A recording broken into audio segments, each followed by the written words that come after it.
Cette vidéo, tournée à l'occasion des Internationaux de France de match racing, illustre des cas fréquents de réclamations rencontrés en pré-départ et les décisions qui suivirent. Ces cas ont été ordonnés en thèmes successifs, respectant la chronologie d'un départ. Pour chaque thème, nous étudierons les règles concernées, visionnerons une succession de cas similaires et leurs jugements, accompagnés parfois des regatta reports, rédigés par les juges a posteriori pour justifier leurs décisions.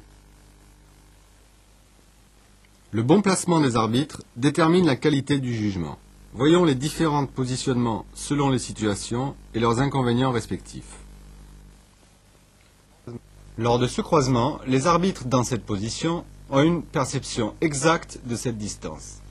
Par contre, situés dans l'axe du bateau tribord, la distance est optiquement raccourcie et donc favorable au bateau tribord. Lors des circlings, voici les positions habituelles des arbitres et du juge d'aile. Position qui peut se révéler difficile en l'absence d'information de l'aile pour juger cette attaque en 36 du bateau rouge qui l'offre à l'intérieur du cercle. Dans les phases de contrôle, les variations incessantes de trajectoire peuvent mettre hors de position le bateau aile. Les arbitres auront du mal à juger de l'engagement. Enfin, sur les holophées, les arbitres doivent se situer sur deux axes perpendiculaires permettant de juger le mât par le travers et le lof au-delà du pré ou du lit du vent. Toute autre position faussera leur appréciation et favorisera l'intérêt de l'un ou l'autre bateau. La position des arbitres est donc un élément de plus à intégrer par les concurrents avant de porter une attaque. Le jugement direct est humain et donc soumis aux aléas de l'appréciation des juges. Aux concurrents de ne pas l'oublier. Nous allons maintenant étudier les différentes phases d'un départ.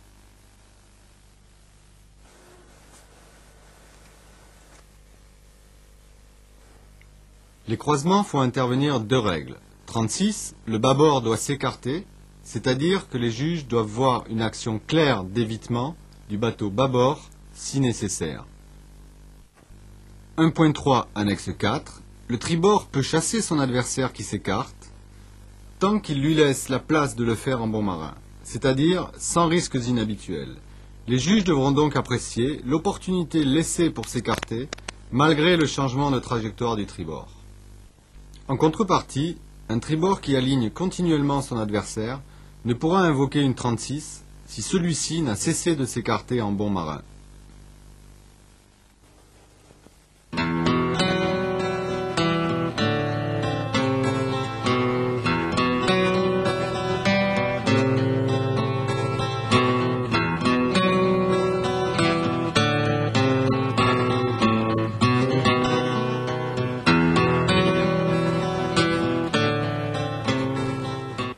Green flag pour la 1.3 annexe 4, le tribord ne réclame pas sur cette action.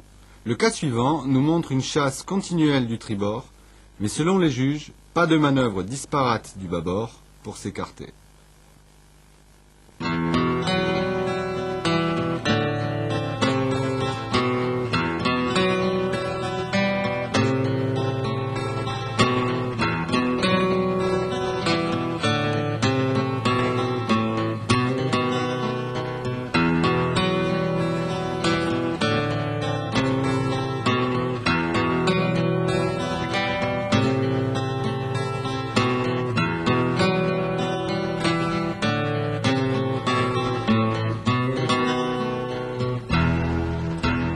Green flag également.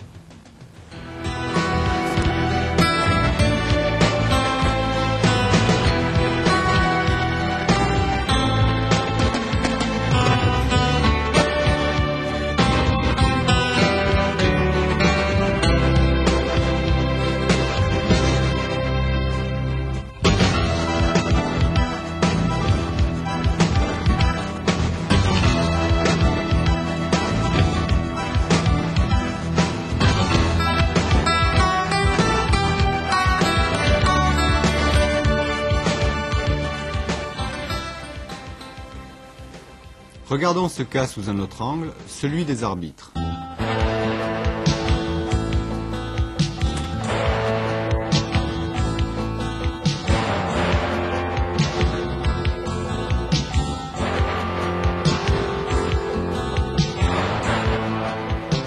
Après le regatta report, seul le tribord a réclamé pour une 36. Il n'a pas eu gain de cause, ayant déjà pris l'avantage tactique.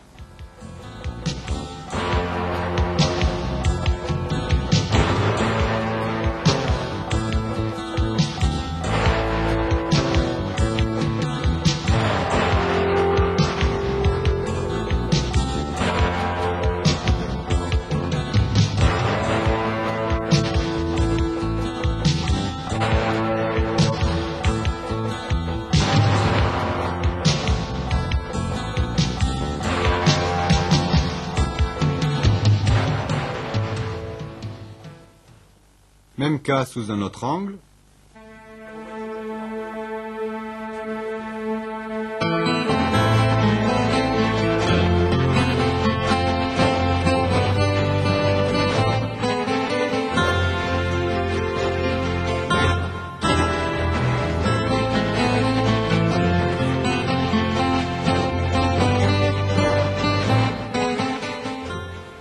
Les juges estiment que le bâbord a fait de son mieux pour éviter la collision. Green flag.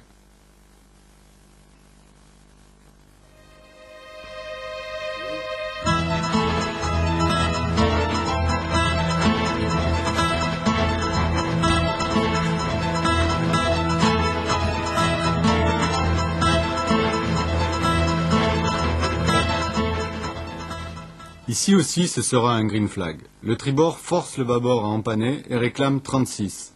Il ne peut gagner sur tous les tableaux. Lors de cette compétition, toutes les décisions sur premier croisement ont été green flag.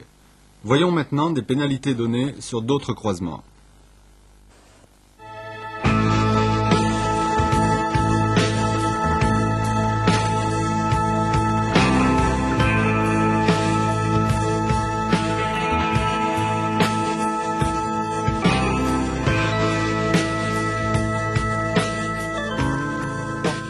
Dans ce cas, les juges estiment à 3 secondes la steady course du tribord et qualifient de tardive et évasive la manœuvre d'évitement du bâbord qu'ils pénalisent.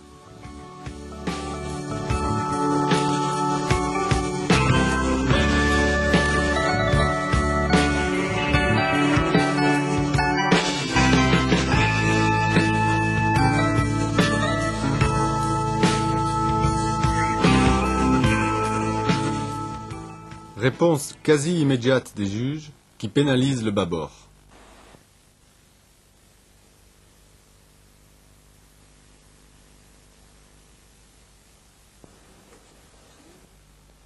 Un bateau qui change d'amure doit le faire suffisamment loin de son adversaire.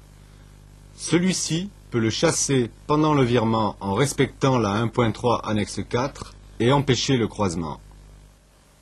Si le virement ou l'empannage donne une priorité nouvelle, l'adversaire doit être à même de s'écarter en prenant la bonne opportunité, et ce, après la fin de la manœuvre. Il n'a pas à anticiper.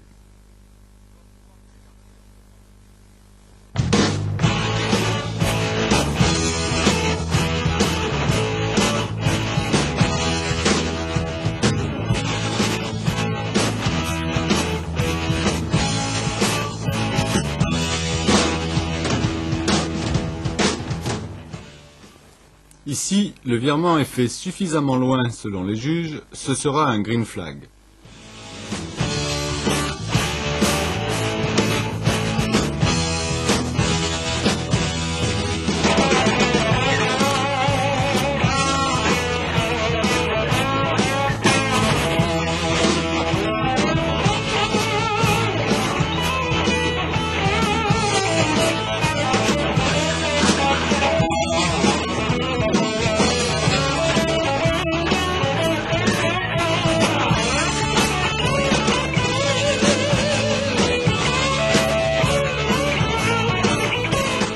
Green flag sur cette action, l'équipage jaune avait fini son empannage suffisamment loin pour prendre sa nouvelle priorité.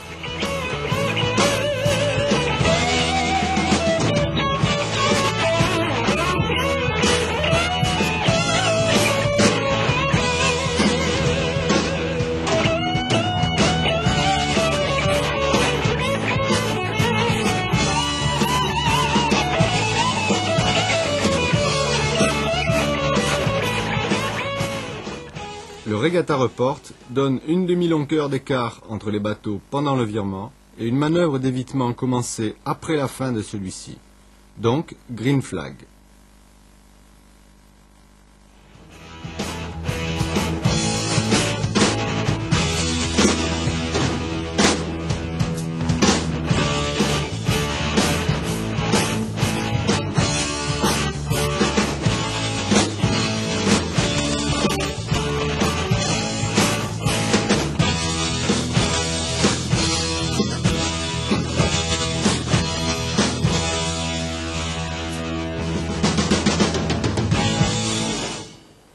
Le regatta report souligne le différentiel de vitesse important entre les deux bateaux et l'écart de 2 à 3 longueurs.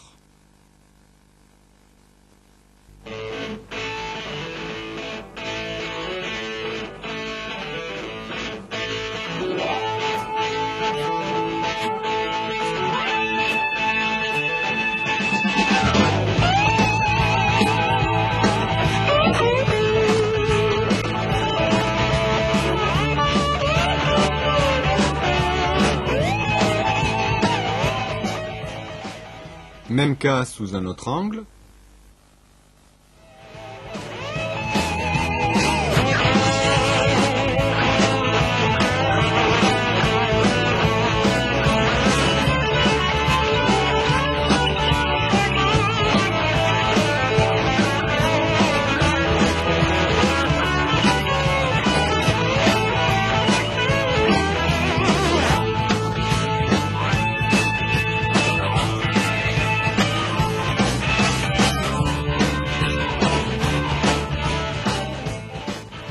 Pénalité pour le bateau 4, règle 36. Selon le regatta report, la steady course du tribord était suffisante.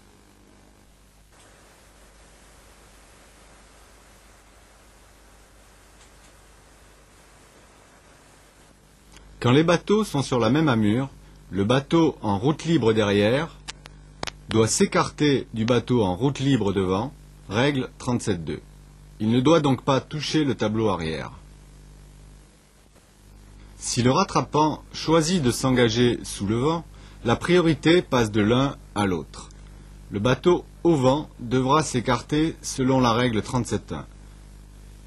Les juges attendront une action quasi immédiate. Par conséquent, le bateau qui s'engage devra laisser large place et le temps pour s'écarter, règle 37.3. C'est-à-dire la possibilité pour le bateau au vent de loffer violemment bout au vent, sans qu'il y ait contact.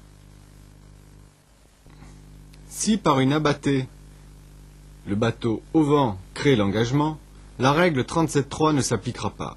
Il sera donc pénalisé en cas de contact immédiat.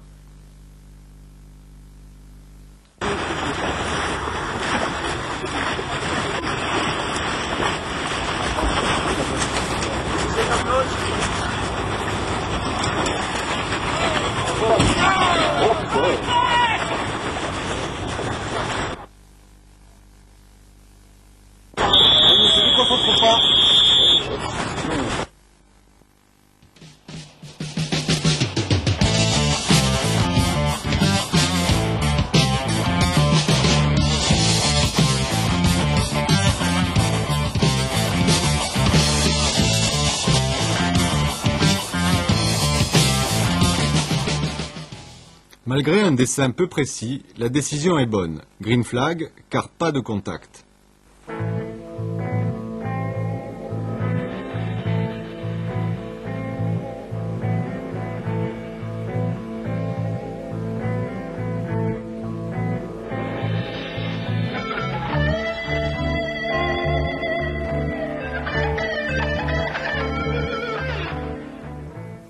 Avant la décision, voyons un autre angle.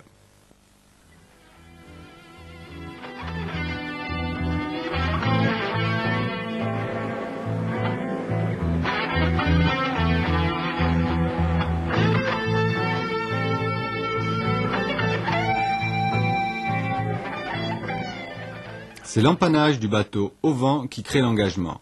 Il n'y a donc pas de transition. Le bateau sous le vent aurait pu également réclamer. Green flag.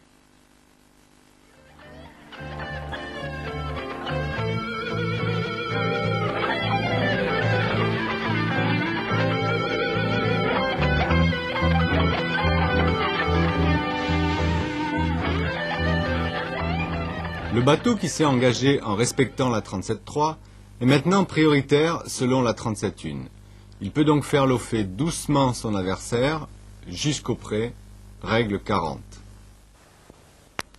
Tout loft de sa part au-delà du pré, qui affectera son adversaire, sera sanctionné par la règle 40. Mais s'il s'est engagé en étant déjà au-delà du pré, l'appel mât par le travers du bateau au vent, règle 38 de C, le bloquera seulement sur cette course. Le bateau au vent devra s'écarter selon la règle 37.1. Attention, changement de règle en 93. Le bateau sous le vent devra revenir au pré après l'appel mât par le travers, comme c'est le cas actuellement après le départ. Une fois dépassé la position mât par le travers, le bateau sous le vent pourra lofer bout au vent et provoquer l'arrêt. Pour ne pas risquer ultérieurement une 37.1, les juges devront voir une manœuvre continuelle d'évitement du bateau au vent. Mais s'il y a une steady course du bateau au vent, il supportera les conséquences éventuelles d'une abattée du bateau sous le vent.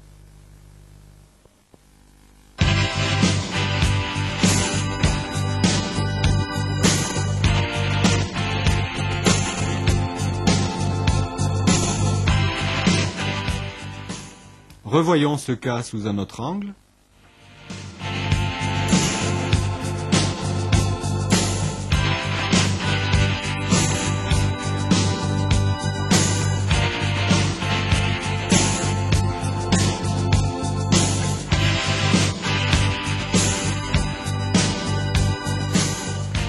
Il y a contact, le bateau 3 au vent est pénalisé.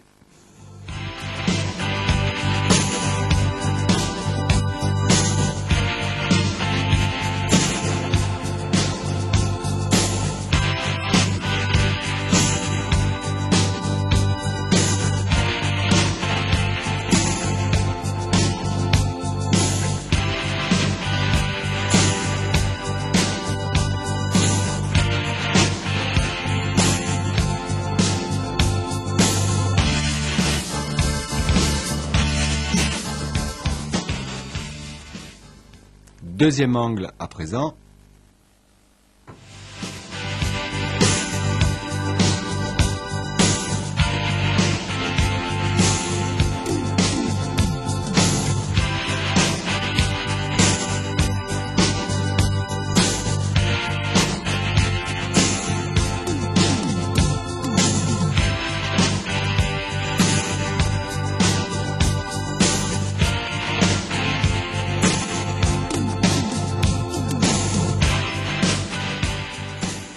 Green flag pour les deux réclamations, un appel était injustifié et dans l'autre cas, le loft du bateau sous le vent n'a pas affecté le bateau au vent selon les regatta reports.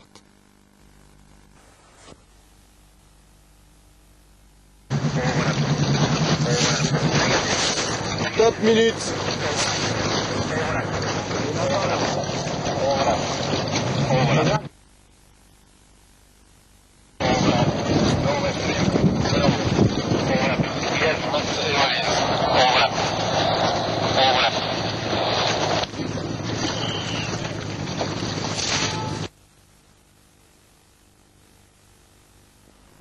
Green flag, selon le regatta report, le loft n'a pas obligé le bateau au vent à modifier sa course.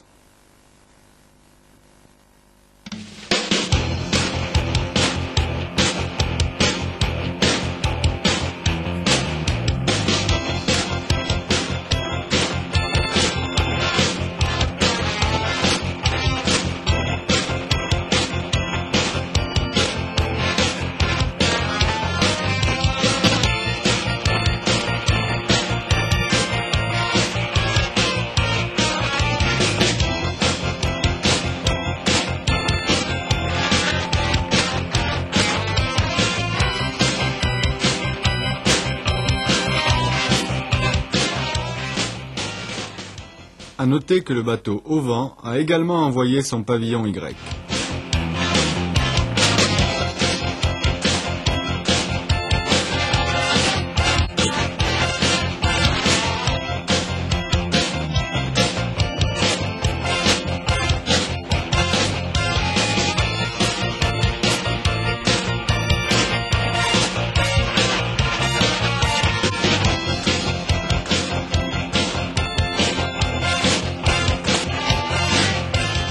2 bateaux ont réclamé, green flag avec ce seul commentaire.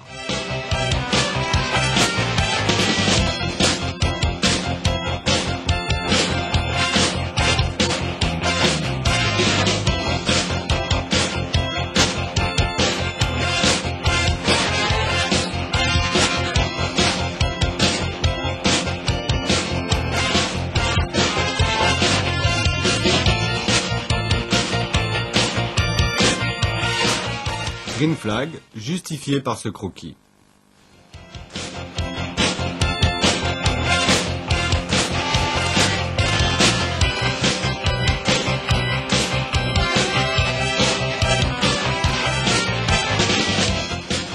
Lors des arrêts et marche arrière, les règles de base ne changent pas. Route libre derrière devra s'écarter, si route libre devant, recule vers lui. Règle 37.2. Si en reculant, il touche au vent son adversaire, il sera pénalisé par la règle 37.1, car la transition 37.3 ne s'applique pas, l'engagement n'étant pas créé par le bateau en route libre derrière. Si par contre il vient toucher son adversaire sous le vent, celui-ci sera pénalisé par la règle 37.1. Dans tous les cas, étant le bateau prioritaire au début de l'action, il devra respecter la 1.3 annexe 4 si le bateau non prioritaire fait tous les efforts possibles pour s'écarter. Attention également au virement intempestif. C'est l'axe du bateau par rapport au vent qui détermine le virement, quel que soit le sens de déplacement du bateau.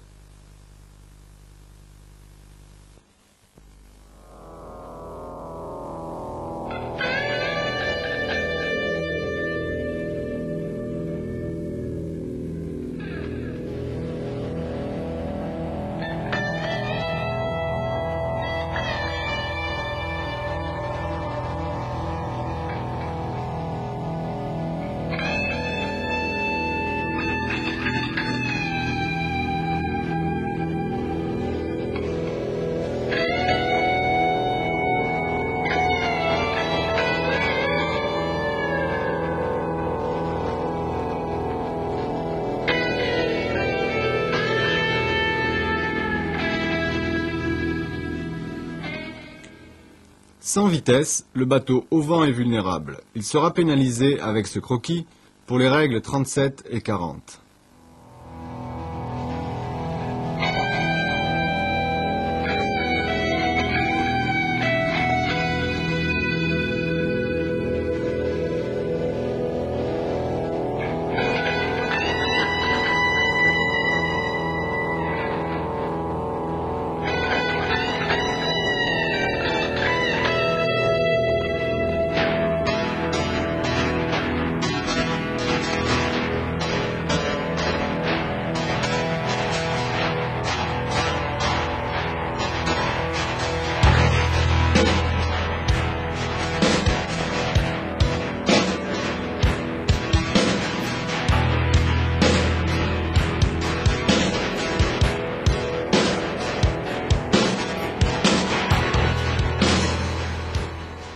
Un exemple de virement intempestif, pénalisé comme il se doit.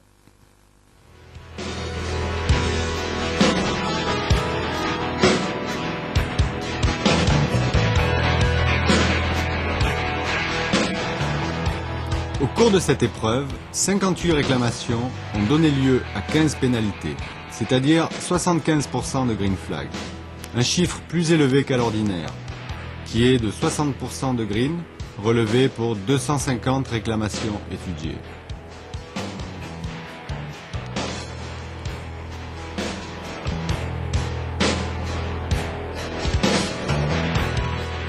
« 58% des incidents ont eu lieu au départ. 8 pénalités furent données, débouchant chaque fois sur une victoire, de même que les pénalités données sur le parcours.